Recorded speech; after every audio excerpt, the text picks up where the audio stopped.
त्यामुळे काही ठिकाणी पिकं उद्ध्वस्त झाली आहेत, तर काहींच्या घरामध्ये हेच पाणी शिरलंय आणि घरामधलं होतं नव्हतं ते सामान सुद्धा वाहून गेलंय। त्यामुळे नागरिकांच्या तोंडचं पाणी या पावसाळं पळवलेलं आहे।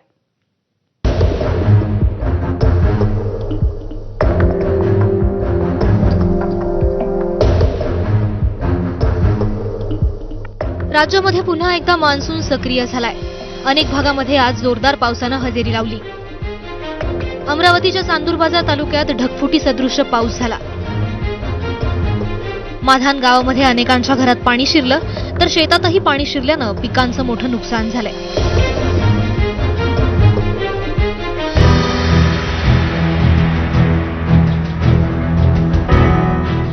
लातूर जिल्ह्यात मुसळधार पाऊस कोसळतोय।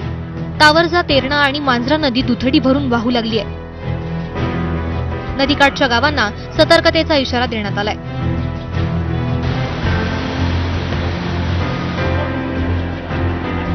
हिंगोलीच्या सेनगाव तालुक्यातील आजेगाव मंडळात जोरदार पाऊस झाला। पावसामुळे लहान मोठ्या ओढ्यांना पूर आलाय। आजेगाव जवळच्या पुलावरून पाणी वाहू लागल्यानं काही काळ वाहतूक खोळंबली होती।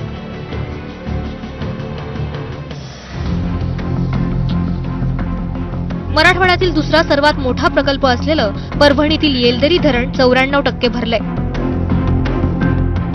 धरणातून पूर्णा नदीपात्रात विसर्ग करण्यात येतोय।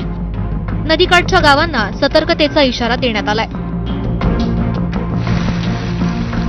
वाशिमच्या रिसोड तालुक्यात मुसळधार पावसामुळे नदी नाल्यांना पूर आलाय। पाणी साचल्यानं शेतांना तलावाचं स्वरूप आलंय। गेल्या 2 महिन्यात तिसऱ्यांदा वाशिममध्ये शेतीचं नुकसान झालंय। धाराशिवमध्ये मांजरा नदीला पूर आलाय। पुराच्या पाण्यात एक शेतकरी वाहून गेला, तर आसपासच्या शेतांचंही मोठं नुकसान झालंय। मांजरा नदीला आलेल्या पुरामुळे आसपासच्या परिसरातील गावांना सतर्कतेचा इशारा देण्यात आलाय।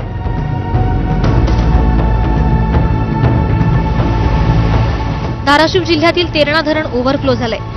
काल रात्री झालेल्या पावसामुळे धरण काठोकाठ भरलं। धाराशिवमधील नागरिकांची पाण्याची चिंता मिटली।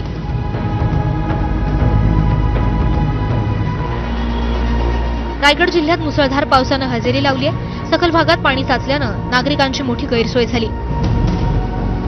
पावसामुळे माणगाव आणि अलिबाग जवळ मोठी वाहतूक कोंडी झाली होती।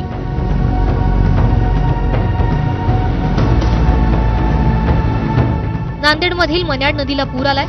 परिसरातील शेतांमध्ये पाणी शिरल्यानं शेतीचं मोठं नुकसान झालंय। हातातोंडाशी आलेली पिकं पाण्यामुळे उद्ध्वस्त झाली, त्यामुळे बळीराजा संकटात सापडलाय।